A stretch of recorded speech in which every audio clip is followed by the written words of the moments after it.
evening, ladies and gentlemen. We're just about ready to start.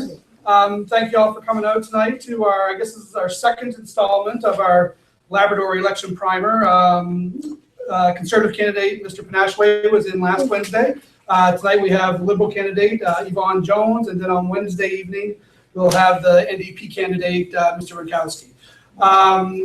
So this is part of the Labrador Institute Speaker Series. I work for the Labrador Institute at Memorial University, and we do these over the school year, I guess, once a month. And we're always interested in people's suggestions as well. So after the presentation tonight, if anybody has ideas of somebody they'd like to see give a presentation in the future, you can just let me know and I'll jot that down and keep track of it.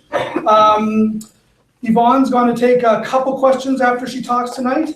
And I would just ask everybody to be respectful with their questions and stick to the platform that she presents tonight if we can. And she'll answer a couple questions on that. And so now I guess we'll get started. And your Liberal candidate, Ms. Yvonne Jones.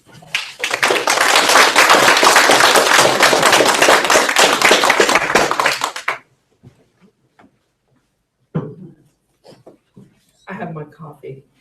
Sorry I didn't bring any for you guys. I'll have to remember the next time. Thank you very much, Scott, and thank you all for coming this evening. I really appreciate your interest in hearing what I have to say and the platform for our party in this particular campaign and how it relates to Labrador in general. So first of all, I want to acknowledge the Labrador Institute and the work they've done in putting together the Speakers Forum. It is a great opportunity for many Labradorians to get to hear the platform of their candidates that may not have had an opportunity to do that. So I appreciate that. First of all, I'll start off telling you a little bit about myself. I think most of you in this room, and I'm sure many that will probably tune into the broadcast, have a great deal of insight into who I am already. I was born and raised in Mary's Harbour on the south coast of Labrador. I've lived in Labrador for most all of my life and worked in various aspects. I've been a strong advocate for Labrador and for Labrador people and communities. And I have done so not only in my capacity through paid employment, but also as a volunteer in many different organizations over the years. I've served as a provincial member of the House of Assembly for the District of Cartwright-L'Anse Clare. And in that capacity, I sat both in government and in opposition. I also served as the first female leader of the Liberal Party in Newfoundland and Labrador, and the first female woman in Labrador to be elected both to the House of Assembly and to the House of Commons. In the past 2 years, it has been an honor for me to represent Labrador in the House of Commons as your Member of Parliament. It has been an honor for many reasons. First of all, over the years, I've gotten to know many people across Labrador personally. I've gotten to know their families. I've gotten to know how important their industries are to them and their communities. I've been able to work with them firsthand. So every day that I get up to go to work as your Member of Parliament in Labrador, I'm doing so knowing very well the issues, the concerns of all people across Labrador. I love this place. It is my home. I love the people that live here. I'm proud of our ancestral roots in this place. I'm proud of what we've been able to build together. And I know that the opportunities for us in Labrador is far greater than many can even imagine in most parts of this country. So I know that our future together is a good one. I take my job very seriously, and I'm sure most of you who know me know that. I know and understand the tremendous confidence that the people in Labrador have placed in me, and therefore, when I carry out my responsibilities, I do so always with that thought in mind. During your time as the Member of Parliament, I was appointed by Mr. Trudeau as the critic for Northern Development, as the critic for Canmore Agency, which is the Northern Economic Development Agency and the Arctic Council, and also the Atlantic Canada Opportunities Agency and for Search and Rescue Canada. I was also appointed as the Vice Chair of the Public Accounts Committee of Canada and the Chair of the Newfoundland and Labrador Liberal Caucus and a representative for the Outdoor Caucus of Parliament, promoting hunting, trapping, fishing, and outdoor activities across Canada. In addition to that, I was also selected as a Liberal spokesperson on 2 national panels each week in Canada. One was with CTV's Power Play, hosted by Don Martin, and the other was with APTN's Nation to Nation program, focusing on Aboriginal issues. I'm also been told that today by a call from APTN that they may show up this evening. So if you happen to see a crew walking around or walk into the room, it's probably going to be them. Having said that, these avenues gave me an opportunity to always voice the concerns of Labradorians and Labrador communities. So it's not just being there to represent the platform or a party, but also being in a key position to be able to lobby, advocate, and talk about issues that are important to my own constituency. Today, I'm going to address a number of issues that I feel are important to Labrador. I also want to focus on 3 fundamental shifts that I think we need to make in policy in Labrador to benefit our communities. And I also would like the opportunity to outline a few pieces from the Liberal platform that have already been announced by our leader in recent weeks. When I was elected as your member of Parliament 2 years ago, the very first question that I asked in the House of Commons was on search and rescue.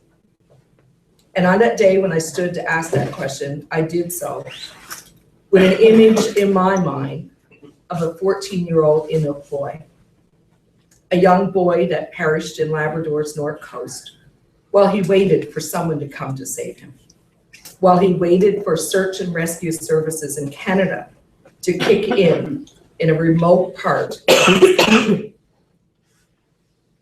I asked that question because I believe there is nothing more valuable in life than life itself.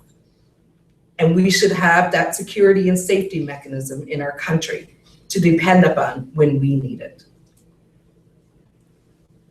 The other reason I selected that as my first question and my first speaking opportunity in the House of Commons is because I also know that it is very important to the people of Labrador that we have full utilization of 5 Wing Goose Bay.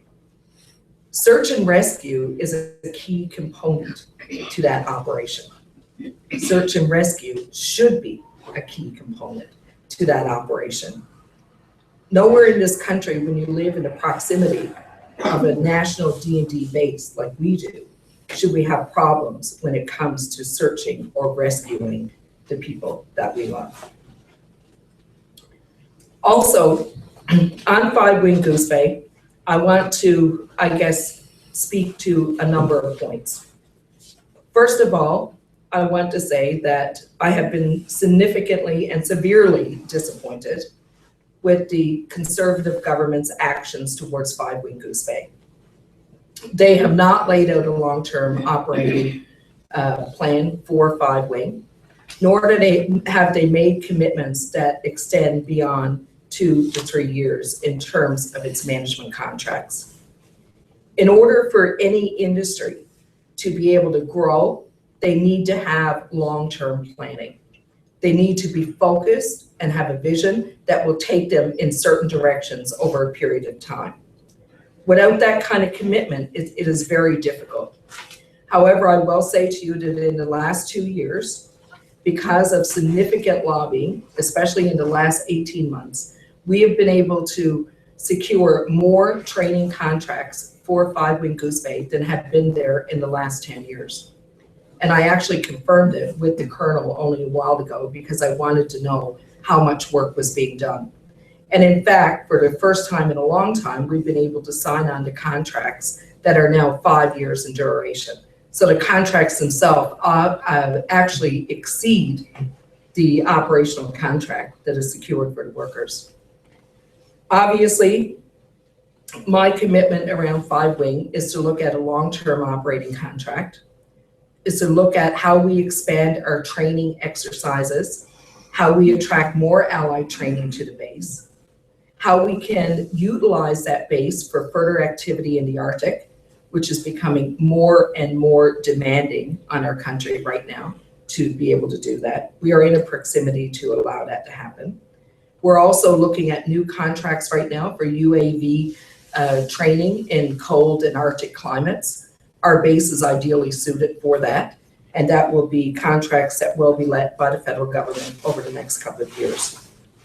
I also want to say that I really believe that the operation contracts needs to be extended to at least 10 years at a time in order to have proper planning and execution of programs there. And I also want to say that I am not at all happy with the dismantling of properties that we have seen on that base. I have expressed my concerns to D&D. I've expressed it to the Minister of National Defense. And I will be honest with you, there has been very little justification or rationale that have been given for the dismantling of those properties. I really believe that we live in a community where many of those properties could be utilized for other purposes, if not for military exercise and training. And I really believe that there needs to be extra efforts to make that happen. And that's one of the things that I have been working on and will continue to work on as your member of parliament.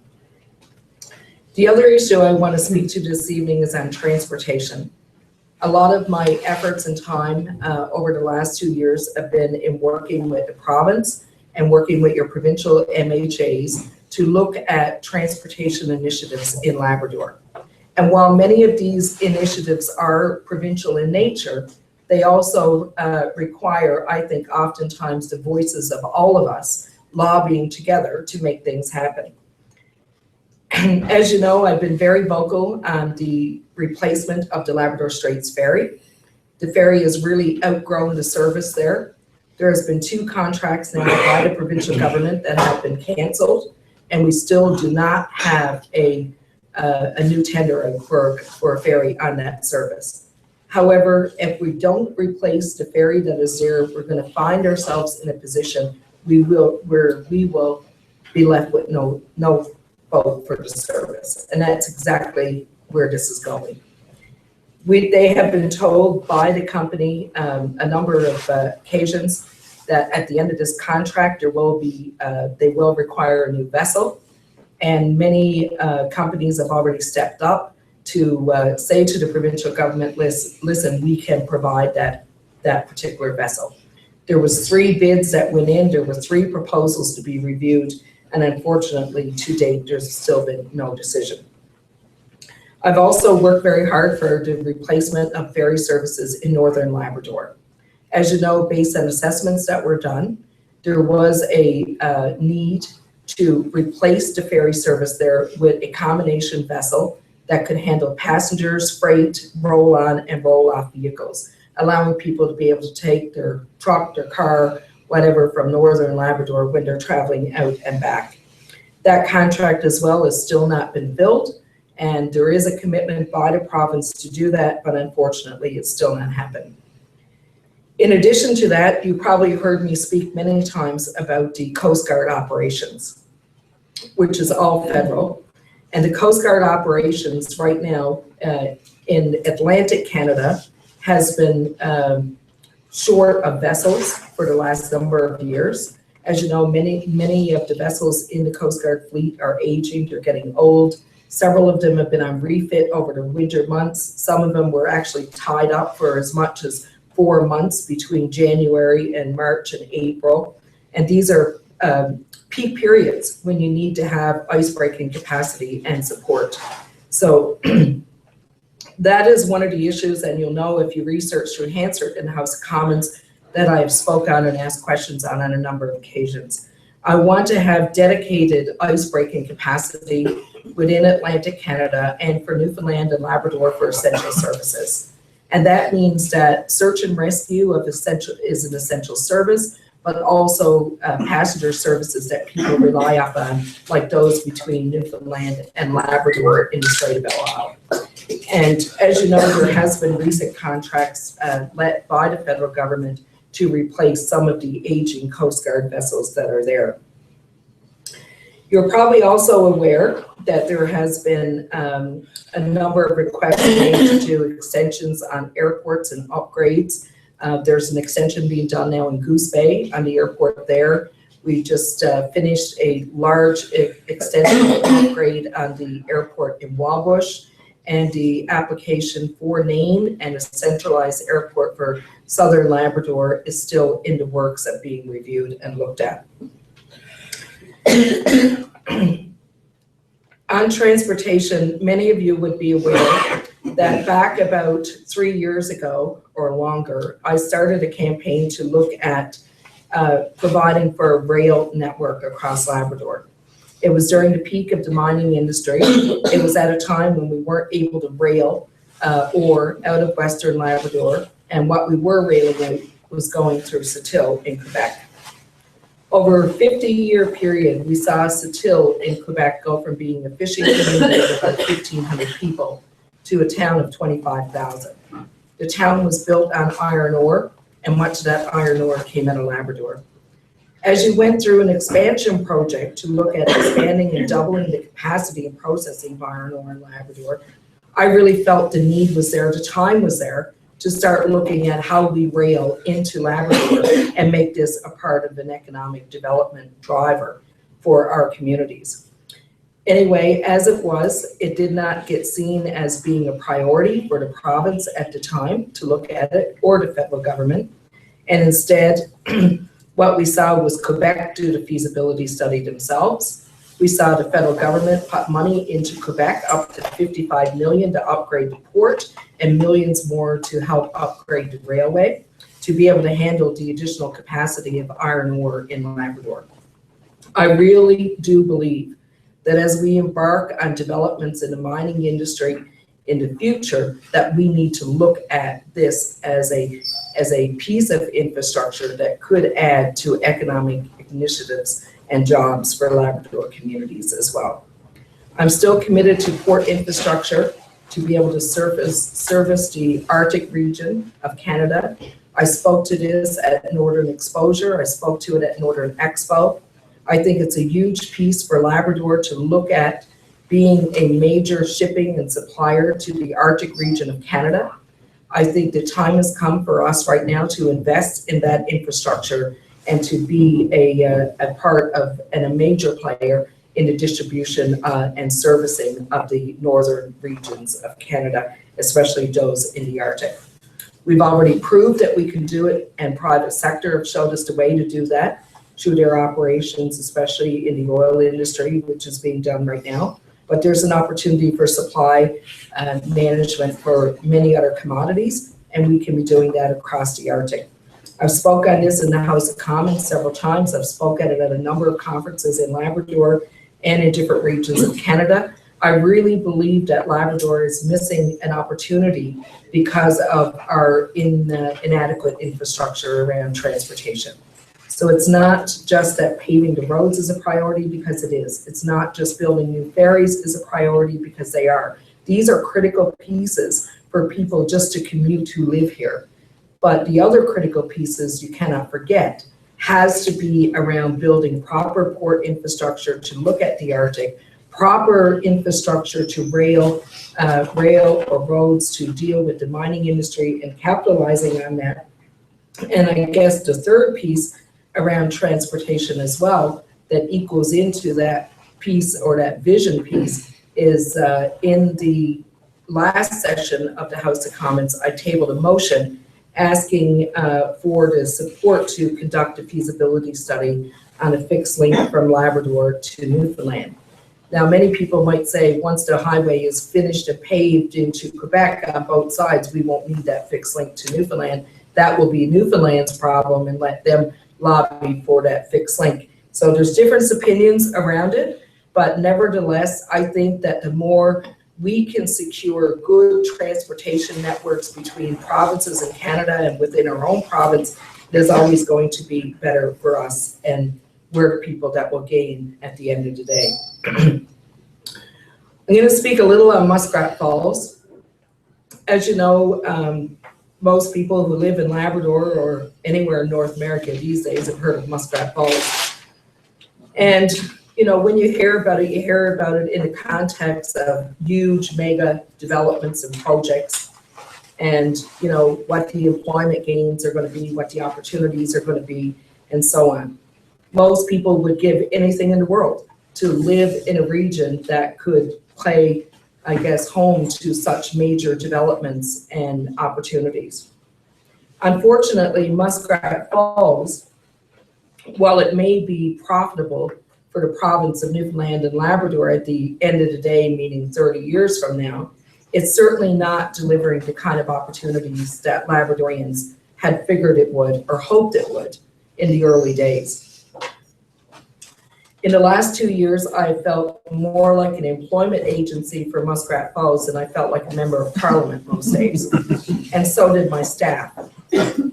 We were able to successfully help about 300 people across Labrador get jobs at Muskrat Falls, but I would say we've had about 3,000 applications, requests, calls, inquiries through our office. Many people who were very lucky in getting jobs on their own at the end of the day or with another company, and many others who just fell through the cracks. In addition to that, we helped many Labradorians navigate their way through the programs to get training, to get apprenticeship programs, putting many of them in contact with employers and unions to help get the jobs that they so desired and wished to have. And despite the fact that there was an IBA, an impact benefit agreement, that stated that Innu, Labradorians, and Newfoundlanders in that order would have first priority, never really fully exercised.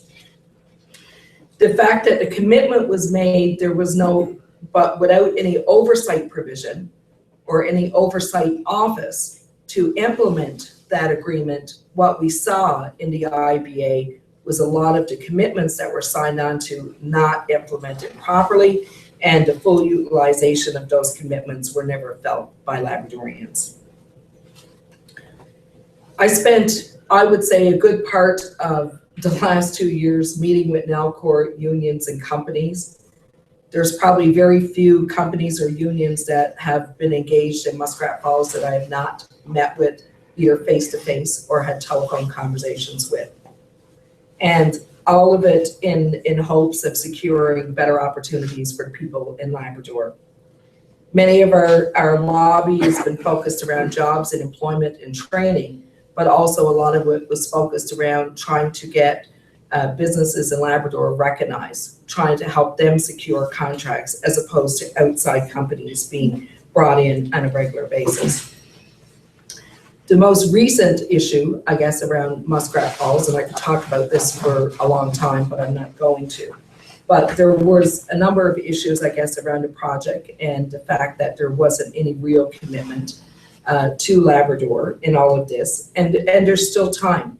There's still time to make things right with Labrador in a lot of these initiatives that are being carried out. But the most recent one, which talked about the mercury in the water and the assessment that was done by Harvard University, I did have an opportunity to look at it briefly. I haven't had an opportunity to study it the way I would like to, and to make good, solid recommendations around it. But what was very evident to me in the beginning is that the recommendations that were made by the panel were not adhered to. Even though they were agreed upon by Labradorians, they were agreed upon by NALCOR and government, they were still not implemented. And I really do believe that coming out of that report, there needs to be changes in the way we look at some of these environmental policies and the way that some of these things are managed, and the oversight provisions that are put in place to ensure that it is enforced. And I would certainly be willing and committed to look at those things.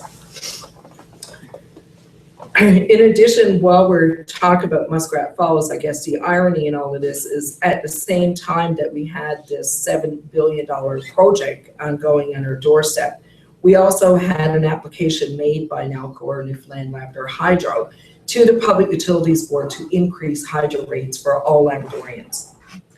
I did make an application for intervenor status, and I was granted status, in which I was able to prepare briefings and ask questions in private sessions and conference calls with the other individuals that were intervening. And as a result of the work that was done by myself and many others across Labrador who signed petitions against a rate increase, came out to public rallies that I held in Goose Bay and Labrador West, and the work of, and I want to acknowledge Ed Hearn, who's unfortunately passed on, but he did a great deal of work on this issue for people in Labrador, and he needs to be recognized for that work. And as a result of all of the people that were involved, Newfoundland Labrador Hydro did drop their rate application at the end of the day, and we were saved, millions of dollars, I guess, by Labradorians on that front. But it's just a sleeping beast right now, and I know that there will be other rate applications, and we will be the target of those again. So you need to make sure to keep an eye to what's happening around those issues, because these are issues that could cost us dearly if we're not able to fight and get the right rates and the right mechanisms in place now. On technology, I know in recent days there's been a lot of debate around internet and cell service, especially in coastal communities. I'm just going to give you a quick update on where we are. Last year, with the support of Sheila Downer and Smart Labrador and the support of the Harris Center and many others, we were able to do some work around what was going to be needed to be able to provide for better internet access on the north and south coast of Labrador. 2 proposals were developed. They were submitted to government in the past year, and one was focusing on upgrades to the existing system across the north coast of Labrador, which would have given people more bandwidth, but also given them an opportunity to add new customers and increase the speed on their lines. It was a proposal at about $2.4 million. Bell Liant was prepared to invest into a certain aspect of that project, and we were looking to the federal government, first of all, under this Connecting Canada program for the money. But when we made the application to the program, we found out that they weren't going to spend that money. So there was a program announced, there was money put into it, but all of a sudden they weren't going to put any money out the door right now. So the program was stale. So we went to the province to try and access that money, and of course the application did not get approved. On the south coast, it was a similar proposal, but much more extensive work was required. The cost of the proposal exceeded over $7 million to do the upgrades, and again, it took the same process. Those applications are still in the system. There has been commitments made by both levels of government with both Liberal parties, provincially and federally, for funding for infrastructure for high-speed internet, broadband technology, and fiber optic services. So those things are a priority for me, and I really believe that internet access is as critical to our communities in the 21st century as hydropower was when we got it in our house in 1968 on the coast. And believe me, if my parents had to pay to get the power connected to our house at that time and run lines in the community, we would not have had it. It was a government initiative that bought that power supply across Labrador, and I think it needs to be a government partnership now that helps us bring high-speed internet, fiber optic technology across the northern regions of Canada. As you know, there was an investment in fiber optic in Labrador, and of course, a lot of that was due to the Muskrat Falls project. I'm sure that's no surprise to anyone. But as part of that project, they had to develop a fiber optic network. They had to be able to run that network across Labrador and across the Strait of Belle Isle to connect into the island network grid. And that's exactly what they're doing. That grid will be connected, I think, right through by 2017. And of course, we are hopeful and looking to extend that fiber optic service then into other regions of Labrador. However, at this time, I guess it's not a commitment by the current government because the lines are passing right over southern Labrador and no communities are being connected, which is very unfortunate. The fishery is still a very important industry to people across Labrador and in my riding. As you know, we did make some changes to one bill this year with regard to the seal hunt, and it was very much to look at licensing and restricting around observers that are going to the ice to observe the hunt. But it's more for safety than it is for anything else, safety of both the hunters and the observers that are going out there. But as you know, I'm a strong supporter of the sealing industry, and I continue to be. On Parliament Hill, I've hosted a number of functions in exposing the seal industry, the traditional aspects of it, the cultural aspects of it to our communities and to our people. And I'll continue to do that. In fact, through just a working arrangement with the chamber in Happy Valley Goose Bay, I was very excited to host a couple of seal fashion events with them, and to, I guess, moderate some of those, and both in Montreal and in Ottawa and St. John's over the years. And it's really just educating people, educating them about who we are as Aboriginal people and as Labradorians, and our dependency upon the industry in the past, and how it's become a very cultural craft industry for us today, and how many people still participate in the hunt for both food and clothing. I also want to talk about a couple of other aspects of the fishing industry. As you know, Labrador is a big proponent in a number of fishery species. One is in shrimp, where our agreements in shrimp go back to the 70s, where we were able to secure offshore shrimp quotas for Labrador. Many of our offshore quotas are directly adjacent to Labrador communities, and they extend, as far north into the Baffin region and as far south into the Gulf St. Lawrence and into the Labrador Straits, North Shore, Quebec area. We have several different groups that fish shrimp across Labrador.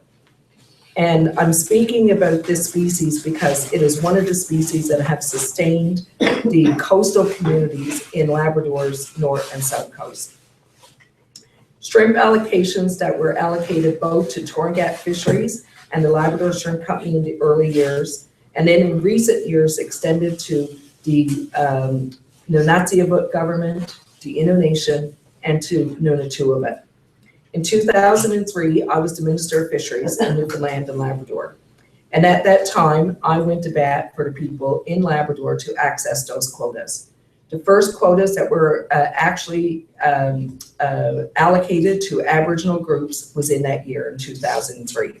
And that was a priority for me as a minister, and I made sure that those quotas were implemented to those groups in Labrador. As a result of those offshore allocations, we've been able to use that money to build onshore processing facilities and create jobs in our communities. Many of you would probably not believe that over 2,000 people across Labrador right now are employed in the fishing industry as their main industry. Whether it's offshore, inshore, or on land, these people are earning a living from a resource that is adjacent to our shores. And that's the way it should be. In addition to that, in the federal government policy, they have a policy on allocation of fish. And those allocations are based on what's called a last in, first out option. Well, Labradorians were last in on many of those fish allocations because we were inshore fisher people who fish cod close to the shore within 12 miles of our communities. We didn't get engaged in 65-foot vessels and offshore resources. That came in the late 90s. So when you look at last in, first out, you're looking at ourselves. And that's why I've been working very hard in Ottawa to change the policy to not just have last in, first out, but also to have last in, first out and adjacency. We need to have two principles here on how we set resources. Because when you say last in, first out, it protects the quotas of the Shrimp Company and Torngat Fisheries, which should be protected. But when you say adjacency, you also protect the quotas of Cartwright fishers, of Makkovik fishers, of Nunatsiavut, of Nunatsiavut, of the Innu Nation. And that's very important, that our people have the opportunity to earn a living from this resource.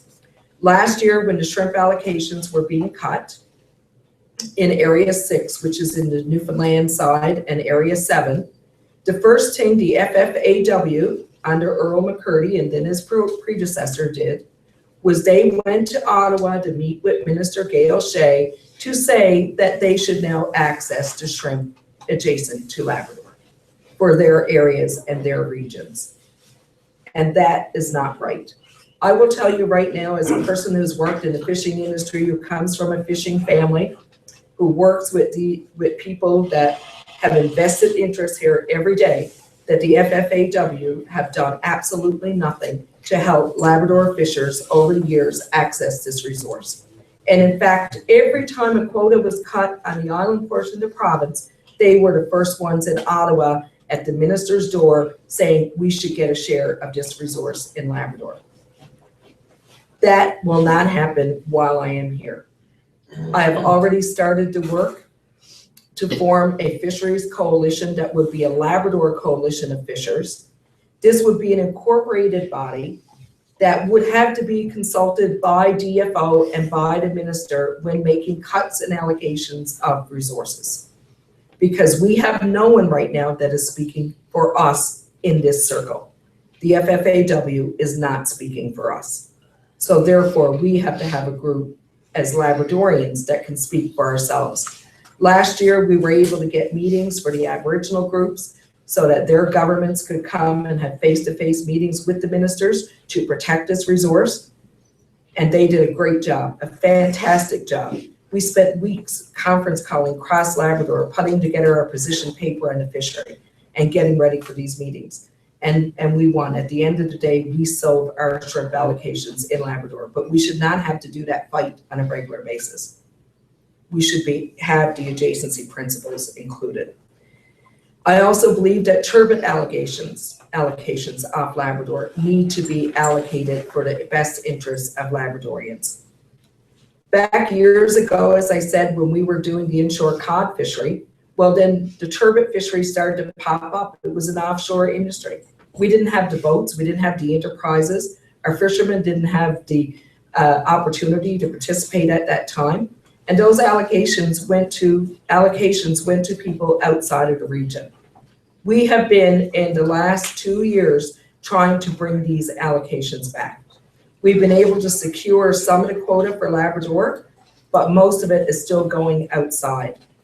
And because it's in one big allocation, by the time our fishers on the north coast or the south coast are able to gear up and get out there, most of the resource is already taken. So we are also looking to establish what we call defined quotas for Labradorians around turbot fisheries as well, and that will be a part of the coalition that we form. So there's a number of things that are happening on the fisheries front, and I think that we need to have as many voices on this issue as we can for the protection of those jobs. I know it's a lot of issues, but I'm trying to cover as much as I can, but I'm going to try and keep my comments more brief if I can. First of all, I want to speak on Wabush. This year it was it was a terrible year actually in Wabush and Labrador West. 2 years ago when I was running for office as a member of Parliament, these were two communities that were booming. You couldn't rent an office space there to run a campaign. You couldn't rent an apartment to stay. You had to book in advance to get a hotel. And then a year later, everything turned around. There's no one's fault here. It's the market conditions. It's a mining town. It's a mining industry. And when the global market starts to shift, it affects everyone. And unfortunately, Wabush got caught in that change. And as a result, the companies decided it was no longer feasible to operate there. And while they pulled out their operations in Wabush, they were still earning a profit in North America. They were still recording large, huge profits in their US operations, even though their Canadian operations was not showing the same level of profit. It has been a long, hard fight for the people in Labrador West. It has been a long, hard fight for the people in Wabush. Over the last year and a half, I have been constantly meeting with workers there, helping them navigate through the system to find jobs, whether it's been in Voisey's Bay, in Muskrat Falls, out west, wherever they could find a job, we have been able to help them do that. Then we spent a lot of time with the pensioners who were affected by all of this. Because there were unfunded liabilities in the pension fund, unfortunately, it affected every single pensioner that had retired from Wabush Mines. Everyone works, pays into a pension plan. You expect to have it when you retire.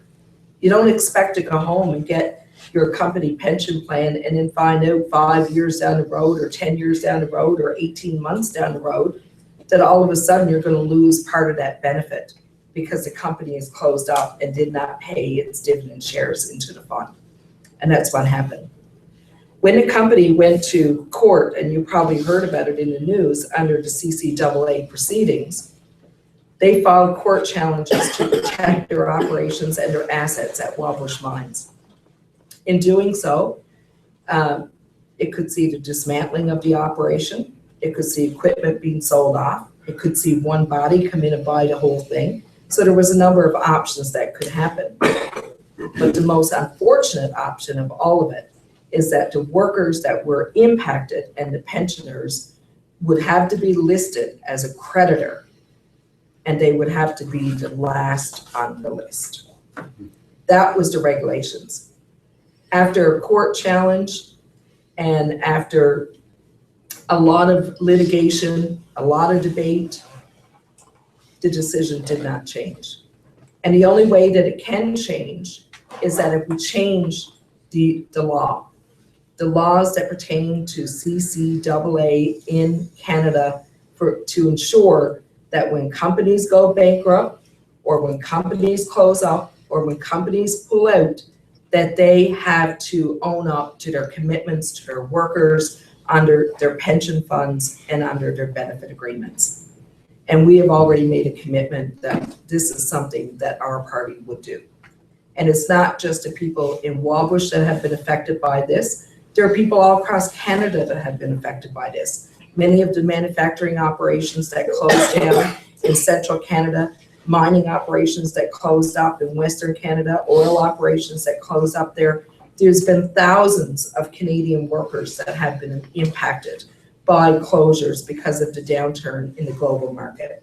So this is to protect those workers. In addition, I think that we should look at laws in this province that protects the defined benefit plan for many of these workers. So that means that these companies, in my opinion, should not be able to run up to 16 and 18% unfunded liabilities. I think it's too much. And I understand that many companies are going to find themselves in periods where they're going to have a hard time making payments or paying the bills. But at the same time, every time that there's an unfunded liability like this, and the larger that liability is, and something happens, then the larger the penalty is, and the larger the loss is for the workers themselves. So there is a way to do this to make it right. I don't know if we can make it retroactive. That's probably unlikely, but there is a way to make it right so that others are not caught in this mix down the road, because it's very unfair. None of us wants to lose the benefits that we paid into. I can talk a lot more on the mining piece, but I won't. We all know what's been happening there, but I will just say to you that I am a supporter of the mining industry. I really believe it is a good fit for Labrador. I really believe that many of our people enjoy working on the land, and because mining is more about drilling and blasting than being on the land, and they've had that affinity and affiliation. And in addition to that, if you look across Canada, it's the mining industry of all the industries that employ more Aboriginal workers than probably anyone else. And it's those companies that fit better with Aboriginal communities than almost any other industry when you look at big projects and mega developments like this. This past year, we've seen some movement on the Mealy Mountain Park, which I'm very, very proud of, and I'm sure that you are. Parks are a very big fundamental piece of the infrastructure that we have in Labrador. It's ours, it's our land.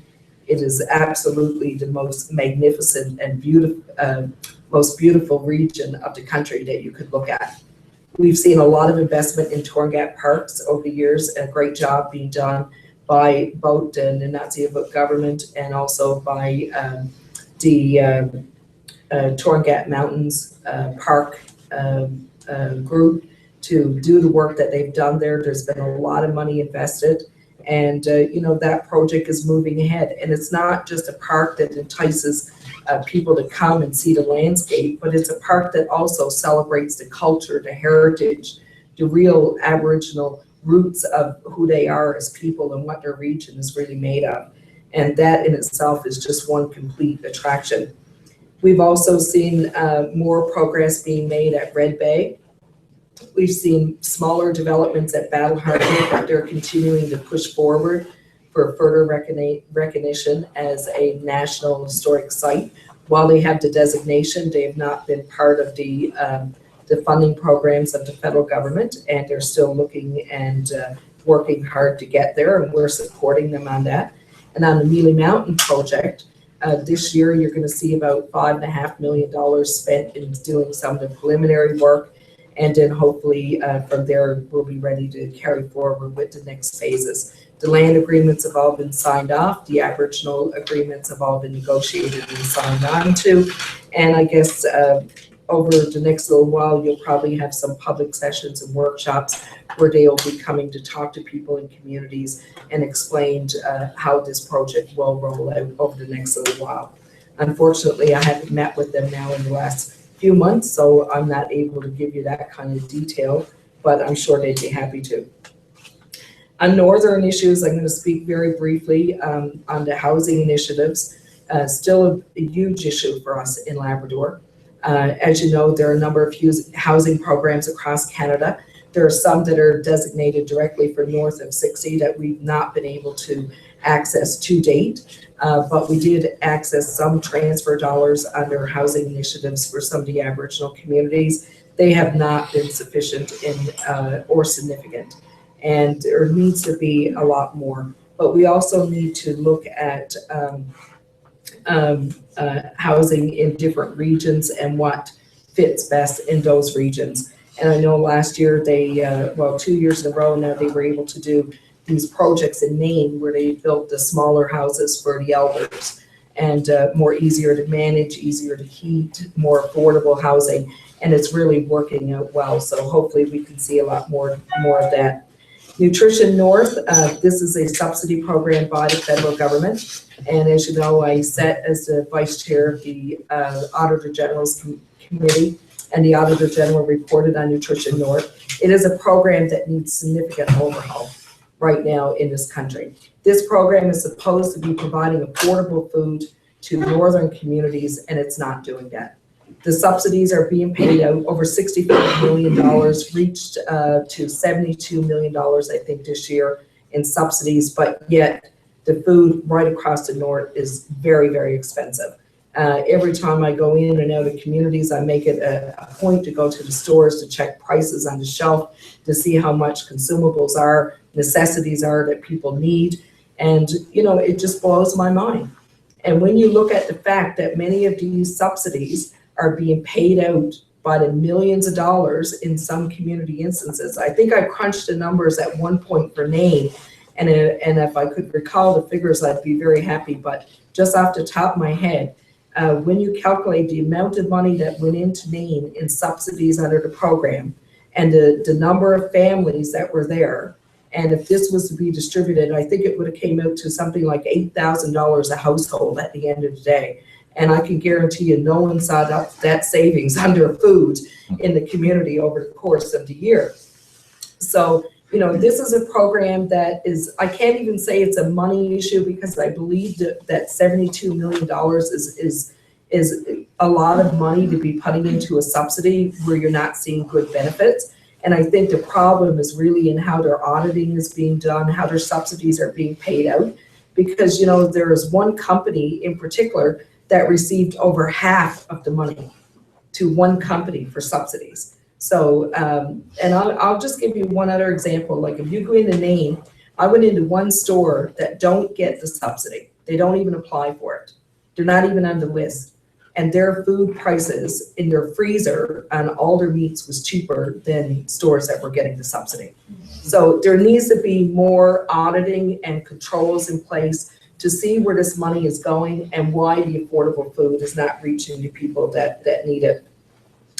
Also, just briefly under the northern issues, This year, I was very happy to engage in hosting a number of sessions on suicide prevention and mental health. And it was done as part of a national campaign of 308 conversations across Canada. And I was one of the members of Parliament that signed on to that program. And we were able to host a number of discussions. It's a very difficult topic, but it's a very important one. And it's one that is affecting a lot of our communities, and one that we need to ensure that we have proper supports in place to deal with mental health issues, mental illness issues, and suicide prevention. And I certainly look forward to continuing my work on that front with the community groups and that we have involved. And I think as a result of it as well, through these conversations, we had tremendous presentations by people who work in the field of mental health across Labrador and work with many of our communities. They gave us great insight into programs and services that were available. But in addition to that, they gave us good recommendations on the ways we should make changes and the kind of supports that we need to be putting into communities. On the Aboriginal front, I guess, first of all, I would say to you is that I was one of the many members of Parliament who called upon the government to do an inquiry into missing and murdered Indigenous women in Canada. And we have committed to do this inquiry as soon as we form government. We really feel that this has been an injustice to all women, not just Aboriginal women and their families across Canada. And we really do believe that an inquiry is needed. And it's needed for a number of reasons. Not just, we know that doing an inquiry is not going to bring back all of those women that have been lost. But we know that there are systemic issues behind some of it. We also realize that there needs to be good education programs in this country to educate people about Aboriginal women and their culture. And we know that more can be done. And we really believe that the inquiry brings to light a lot of that and a lot of those issues that are connected to it. I also helped organize a number of rallies around an inquiry for missing and murdered Indigenous women in Parliament Hill. And I attended a number of them myself as well. And I had an opportunity to meet with many of the families, including the families in Labrador who have lost loved ones and to such acts and such crimes. And we all know and have heard of those instances, and we also know that it isn't right. It should not happen. And if there's anything that we can do to prevent it, then we need to make the efforts to do so. I was also part of the group that called for a settlement for Labrador and residential schools and the apology, and hosted a delegation from Labrador during the presentation of the report on residential schools. And you probably already know, but we have already committed to implement the recommendations of the Truth and Reconciliation Report. And in that report, they specifically recommend that areas like Labrador that were excluded be included. And we feel that no people today should have to go to court like the people in Labrador are to be included in an apology. The evidence there speaks for itself and is just being denied by government at this stage. In addition to that, I hosted a launch for Nunatuivut under the Palliser Treaty in Ottawa this year, and I also attended their celebrations in Mary's Harbour. It's a huge year for them as they celebrate the 250 years of this treaty agreement. And we did host a reception for them on Parliament Hill, which was very well attended by a lot of MPs. And of course, our leader was there and gave his commitment at that time, as well as in writing in 2013, that he would settle a land claim with Nunatuivut and would go to the table with negotiations under a land claim agreement. So I just mentioned those particular issues as well. And before I get into some of the things that I want to highlight as a party, there are three things that I said earlier that I feel are important for Labrador going forward. And I just want to mention very briefly those three issues. We can have a further discussion on it if you want. And then I would like to highlight just a couple of pieces from our platform in case there are questions or people have some concerns around it. First of all, I really believe we need to have a settlement on the land claim with Nunatuavut. I think that is a critical piece in Labrador to move forward. We've been able to resolve land claims with Nunatuavut, with the Innu Nation, and it's time to resolve those land claims with Nunatuavut. They have an inherent right, they have a legitimate land claim, and therefore it should be settled. I also believe that we need to redefine the north, the definition of north. Right now, the definition of north is north of 60. It's used to describe Arctic communities. I presented a motion to the House of Commons that we redefined north as a definition to include subarctic Inuit regions, and that would include Labrador and Nunavik. Therefore, any programs that currently are provided to for north of 60 would be able to be accessed in Labrador. There are 5 particular programs now of which we access. One that happens to be the Nutrition North program. The others are mostly just forums that we're part of on the Arctic. However, we believe that we should have access to all of the other pieces as well. So that particular piece, it's going to be interesting to see what happens. I've had tremendous support by Senator Charlie Watt and putting together that proposal and initiative. And I hired a former staffer with the Harris Center who helped me as well do the research on the Arctic piece to find the resolution itself. And we've been able to bring that resolution to Nunatuavut, to the other Aboriginal groups to ensure and get their input as well. And we feel very confident and comfortable with this. It will make a huge difference in Labrador in terms of the programs that we access going forward. And I really believe that it will have a positive impact for us and bring us closer together to our Arctic partners. On the third issue I feel that needs to happen in Labrador is what I call a land and water management board.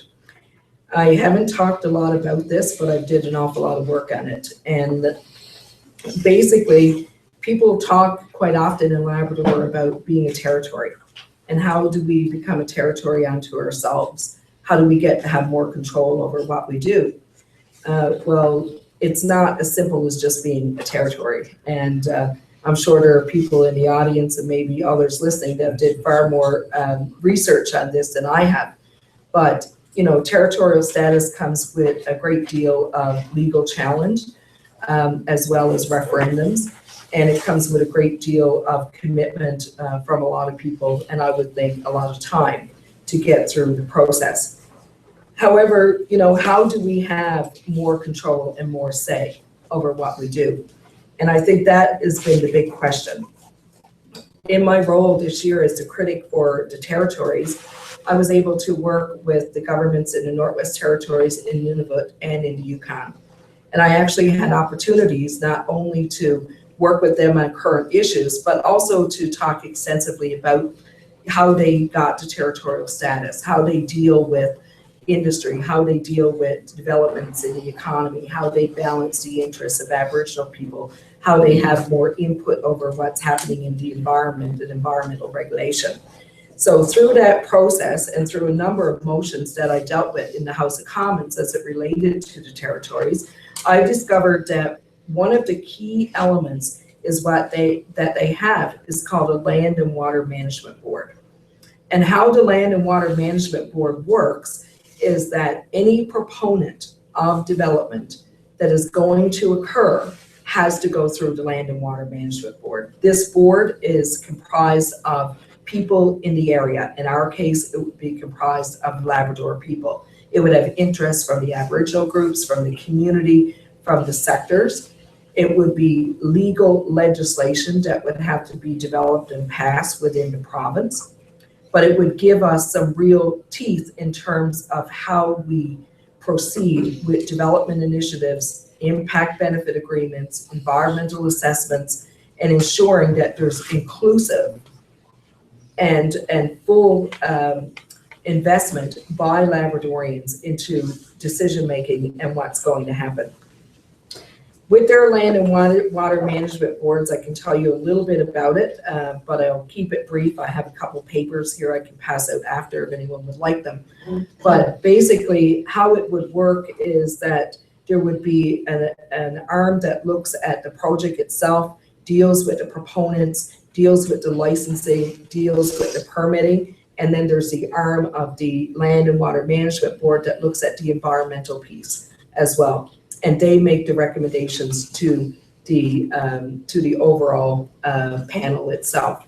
And that is basically how it works. So therefore, if someone is coming in, and I'll just use Muskrat Falls as an instance, as an example, that would mean that this project would have to go through a Land and Water Management Board in Labrador.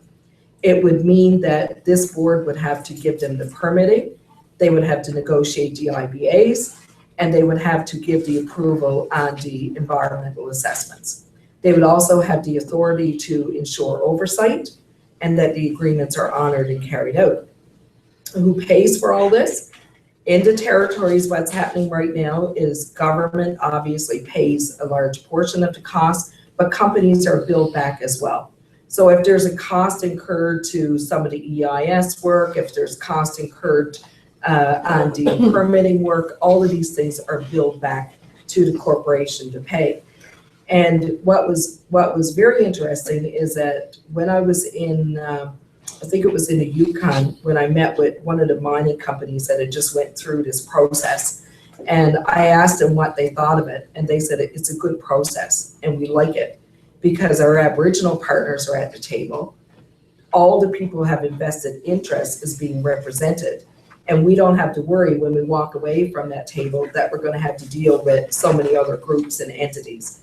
It's already been done before we leave the table. So for them, they felt it was a good process. And coming from industry, you know, knowing that they supported what was happening and that all the others were supporting what was happening, it looked like on the surface, and from what I've been able to learn about it, that it is a practice that could work in Labrador. So I would like for you to learn more about it. We will be doing public information sessions on it later this fall and into the winter. We do have some packages that we did have ready before the writ got dropped that we didn't get an opportunity to go out and have those discussions, but we will be having them.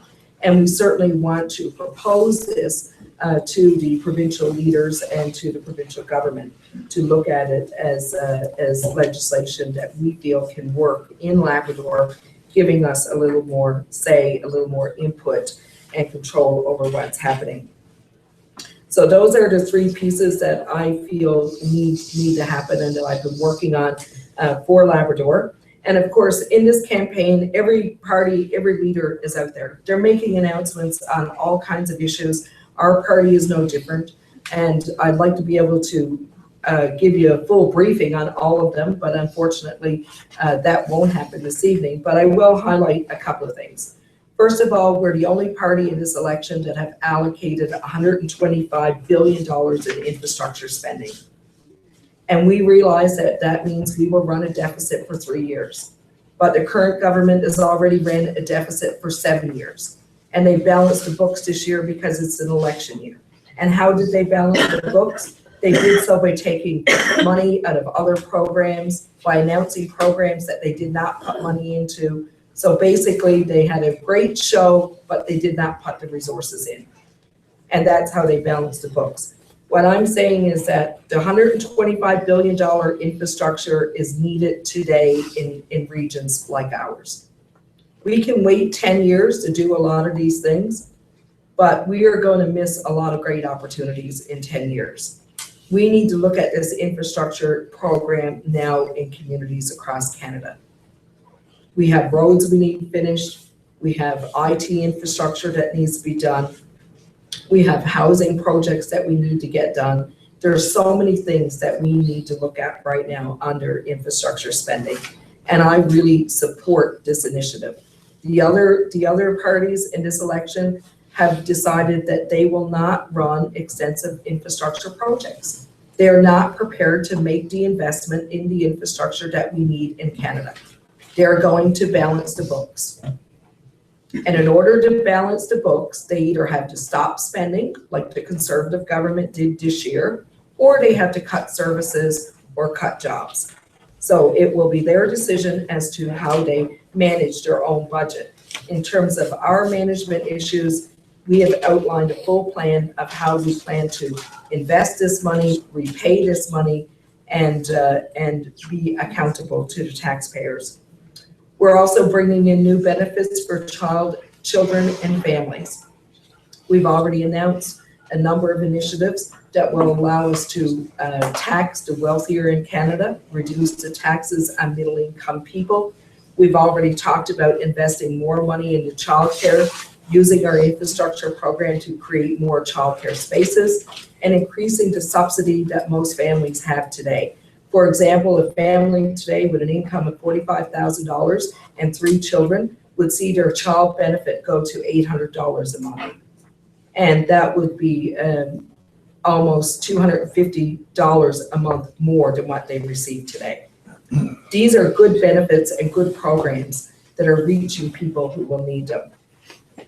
Under our seniors enhancement benefit, we've already announced that we will be spending more money to invest in our seniors, both in old age security and guaranteed income supplements. We've also said that we would reduce the age to 65, that we were not prepared to leave the age at 67.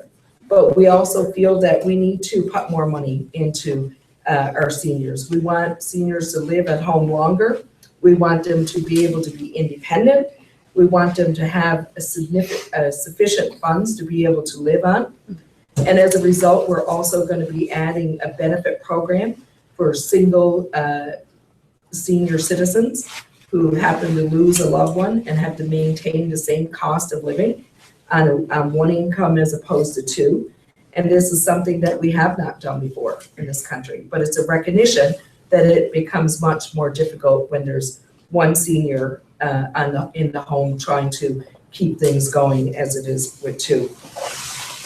We've also increased the number of jobs that we'll provide for youth. As you know, the Conservative government has cut more than 100,000 youth employment jobs in this country. We're going to restore that, plus we're going to increase it to about 120 jobs for young people. But we're also going to open up the opportunity for longer term placements for young people and apprenticeship programs. There are still too many young people in this country living in their parents' basements or living at home that cannot get out on their own, cannot get that start in life that they need for themselves. And we're prepared to look at helping them do that through our incentive programs for young people. We've also added money for veterans in this in our platform. As you know, many veterans, or maybe you don't know, but if you serve in the RCMP or in the military and you're injured in your first 10 years of service, you don't get a disability benefit. And they took that case to court, and Mr. Harper fought them. And he spent hundreds and hundreds and hundreds of thousands of dollars of your money fighting them in courts. And he lost. They won their case. And then he appealed it because he didn't agree with the decision. Well, we've already announced that we will bring in a benefit program for veterans and for our frontline officers. If they are injured in the line of duty, that they will receive disability benefits that will be indexed for their duration. And the details are all in our platform pieces, so I'm not going to get into a lot of it. We've also announced a pharmacare program that we want to implement across Canada. We feel that this would help a lot of individuals, not just seniors and low income, but it helps every citizen in this country. And that's a commitment that was passed 2 years ago or 3 years ago at our convention in Montreal. It's been a part of our platform since that time, and it's one of the highlights in our platform right now. The other piece, and there's an open letter from our leader on it, that talks about our commitment to public sector workers. There were 2 bills in the House of Commons this year that really targeted public sector workers, Bill 377 and Bill C59. Both of those bills would really be stripping the rights of unionized and public sector workers, stripping their benefits around sick leave and pension benefits. We voted against those bills. We are against it, And we have issued an open letter to all the unions of public sector workers across Canada a few weeks ago outlining what our position would be. And again, all of those things are online and you can access it.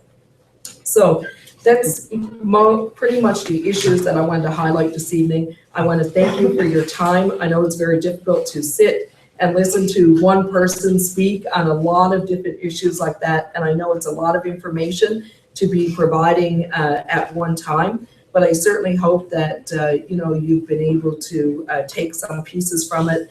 And certainly if you have questions that you don't get an opportunity to ask this evening, please feel free to ask me at any time. I mean, my campaign office is in Happy Valley Goose Bay. I have one in Labrador West and one in the Labrador Straits, but feel free to drop in there even if I'm not there. There are people there to help you who will take your questions, direct them to me, and I will certainly get back to you and respond to you personally. So thank you very much for your time and for listening to my position on many of these issues that affect all of us in Labrador. Thank you very much.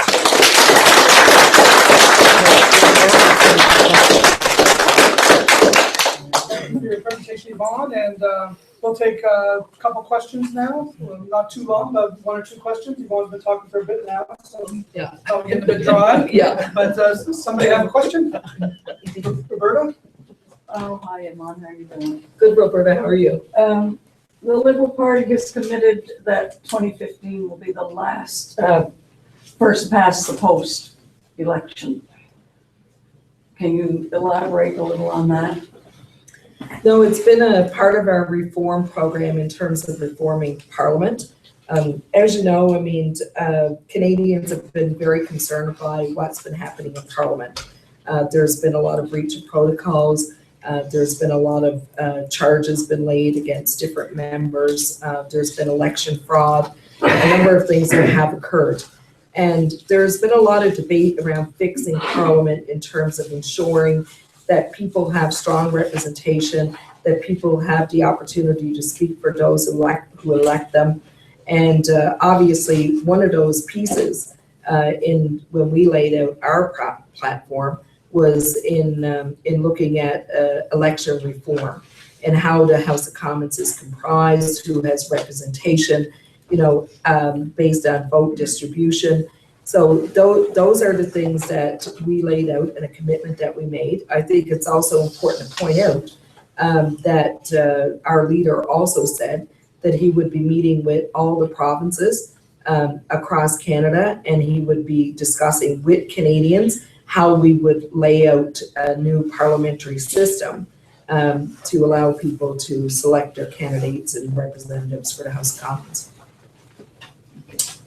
Another question for Yvonne?